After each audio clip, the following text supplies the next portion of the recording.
শক্তিশালী টর্নেডোর আঘাতে লণ্ডভণ্ড হয়েছে মার্কিন যুক্তরাষ্ট্রের মধ্য ও দক্ষিণাঞ্চল। যুক্তরাষ্ট্রের মধ্য ও দক্ষিণাঞ্চলে টর্নেডো এবং তীব্র ঝড়ের আঘাতে অন্তত ৩১ জন নিহত হয়েছেন, যার মধ্যে মিসৌরিতেই ১২ জন নিহত হয়েছেন। আরও টর্নেডো আঘাত হানতে পারে বলে শনিবার মিসৌরির গভর্নর সতর্ক করেছেন। যুক্তরাষ্ট্রের জাতীয় আবহাওয়া কেন্দ্রের বরাতে বার্তা সংস্থা রয়টার্সের প্রতিবেদনে বলা হয়েছে, শুক্রবার রাত এবং শনিবার ভোরে ২৬টি টর্নেডো আঘাত হানার খবর পাওয়া গেছে। আরকানসাস, ইলিনয়, মিসিসিপি এবং মিসৌরির অঙ্গরাজ্যের কিছু অঞ্চলে শক্তিশালী বজ্রপাত হয়েছে।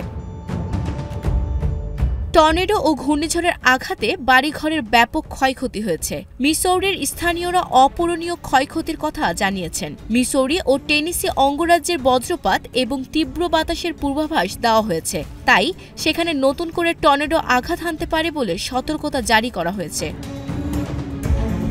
জর্জিয়া অঙ্গরাজ্যের গভর্নর ব্রায়ান ক্যাম্প জরুরি অবস্থা ঘোষণা করেছেন। তিনি স্থানীয়দের প্রস্তুত থাকাতে নির্দেশ দিয়েছেন, যাতে প্রয়োজনীয় মুহূর্তে তাদের নিরাপদ স্থানে সরিয়ে ফেলা যায়। দেশটির জাতীয় আবহাওয়া সেবা সংস্থার আবহাওয়াবিদ ডেভিড রথ বলেছেন, শুক্রবার রাতে এবং শনিবার সকাল পর্যন্ত ২৬টি টর্নেডোর আঘাতের তথ্য নিশ্চিত হওয়া গেছে।